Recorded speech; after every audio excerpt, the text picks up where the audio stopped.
बन के दिखाओ ऐसे। क्या बोलेंगे? जोर से। भरत जी महाराज के 3 जन्मों का वर्णन किया गया। पहले वो राजा भरत थे, लेकिन एक दिन उनको मोह हो गया मृग से, जब घर छोड़कर गए और जिस सरोवर के तट पर बैठकर वो भजन कर रहे थे, उस सरोवर में पे एक मृगी आई।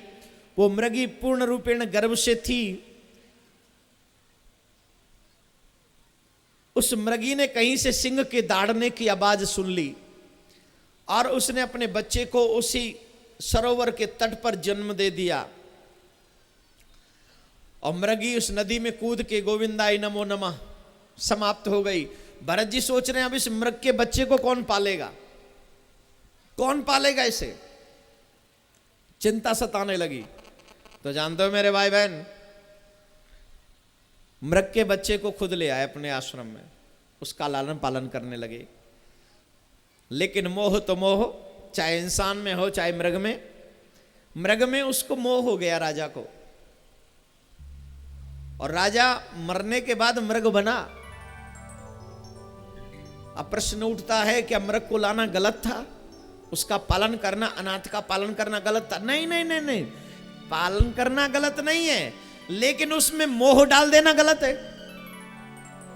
कितने आराम से राजा ने राज्य छोड़ दिया, कितने आराम से राजा ने अपनी सुंदर सुंदर रानियां छोड़ दी, कितने आराम से राजा ने अपना परिवार छोड़ दिया, सब कुछ तो छोड़ दिया, महल सुख सुविधा सब, लेकिन मृग में मोह फंसा बैठे अंत में। और जब मृग में मोह हो गया तो फिर क्या हुआ? गड़बड़ हो गई। दूसरा जन्म उनको मृग का मिला। वहां उन्हें याद रहा तो तीसरा जन्म एक ब्राह्मण के घर में मिला। वहां भी नाम उनका भरत है, जहां उन्होंने रघुगण को बहुत सुंदर उपदेश दिया है।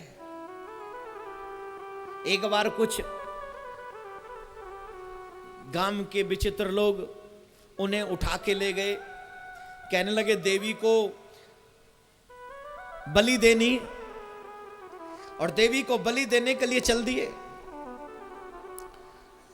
अब उन्होंने पूछा कि अब आप तैयार हैं, हम बलि को आपकी देवी को आपकी बलि देंगे, आप तैयार हैं ना? तो भरत जी महाराज कह रहे मुझसे अच्छा सौभाग्यशाली कौन होगा। हमने तो सुना है जब जीव मरता है तो किसी के काम नहीं आता, लेकिन मैं कितना अच्छा हूं कि मैं देवी के काम आऊंगा, आप मेरी बलि चढ़ा दो। और देवी मां समझ गई ये तो कोई परम भक्त है, और परम भक्त की बलि देवी स्वीकार कैसे कर सकती? वैसे तो भ्रांतियां हैं कि देवी देवता बलि स्वीकार करते, वो अलग बात है, उस विषय में ज्यादा नहीं। वैसे किसी की हिंसा नहीं करनी चाहिए। हमारा धर्म कहता है जहां हिंसा होती है वहां कलयुग रहता है, और जहां कलयुग रहता है तो फिर देवी उसे स्वीकार कैसे करेगी? जैसे ही उस पुजारी ने तलवार उठाकर उसे मारने की कोशिश की, देवी ने उसके हाथ से तलवार खींच ली और पुजारी की ही बलि स्वीकार कर ली। पुजारी को ही गोविंदाय नमो नमः कर दिया। चल अब तेरी बलि लिप गई, खत्म हुआ, राधे राधे। ऐसे नहीं, जरा जोर से बोलना पड़ेगा, और जोर से बोलिए। अभी तो आप धीरे बोल रहे हो, हैं?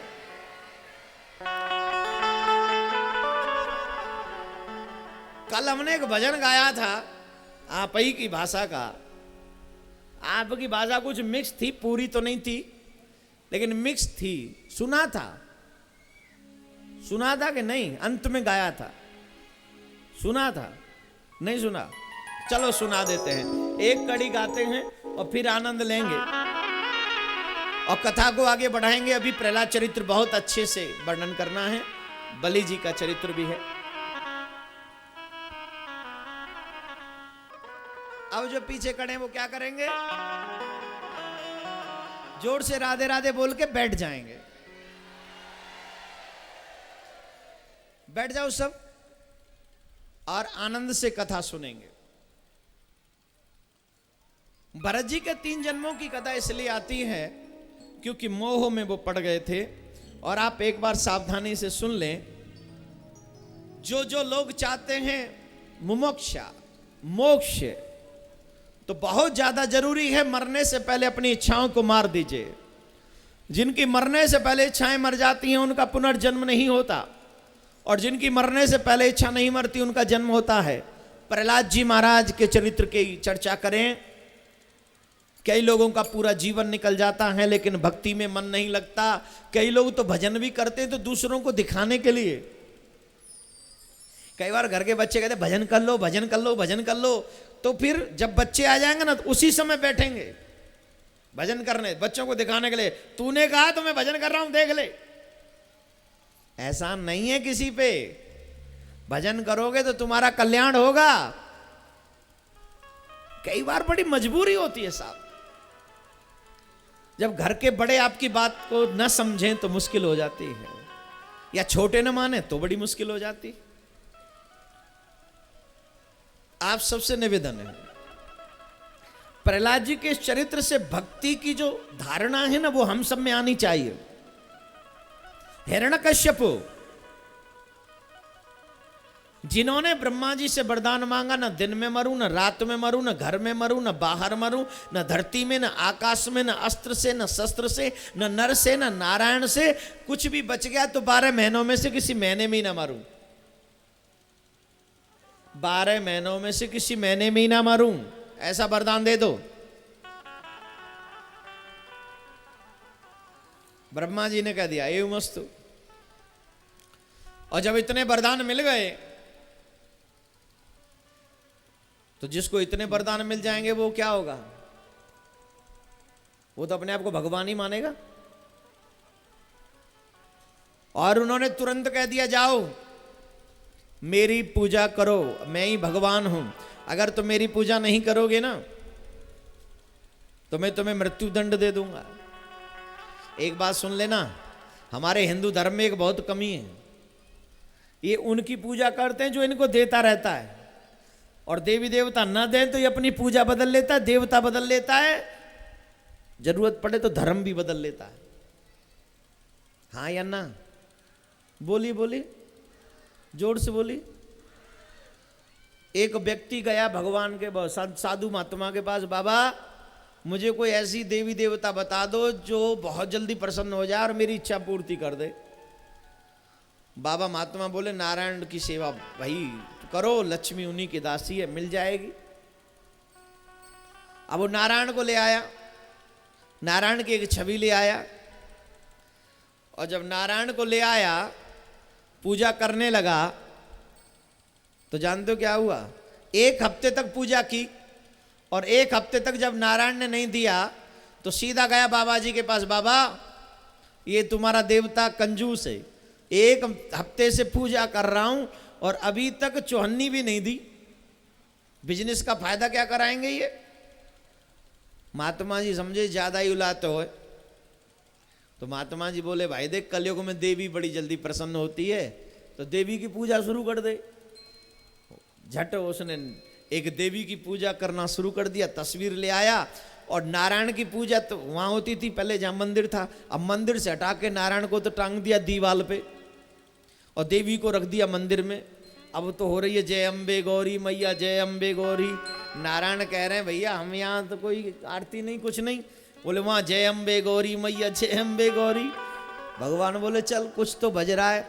एक दिन क्या हुआ, उसने अगरबत्ती लगाई और अगरबत्ती लगाकर उसको लगा दिया, तो अगरबत्ती जब लगाई तो उसने ऐसी जगह बीच में, इधर देवी जी का मंदिर था और उधर नारायण ऊपर दीवाल पे थे।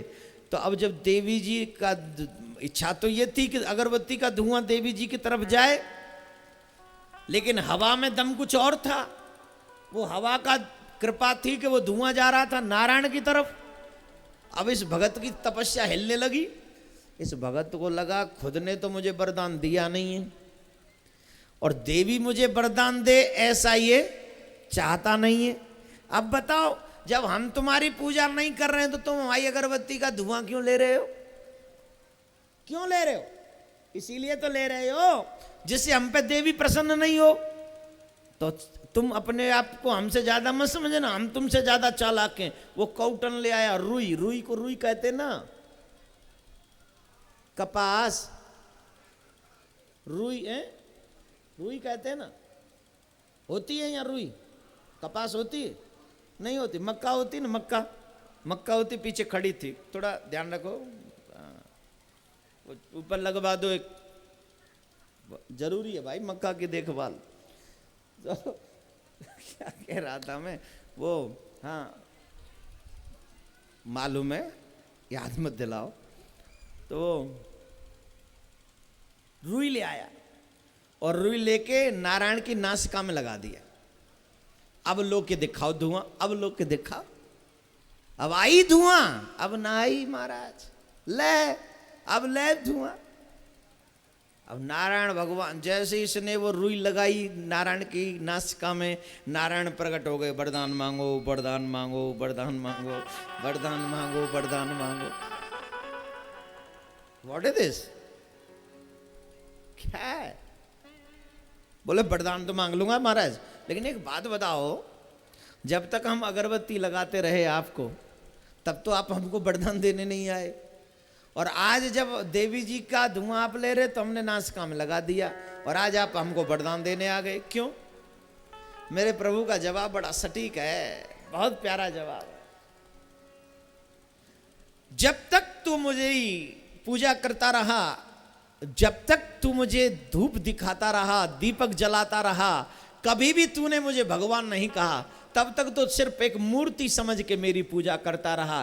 तूने मुझे मूर्ति समझा, मैं मूर्ति बना रहा।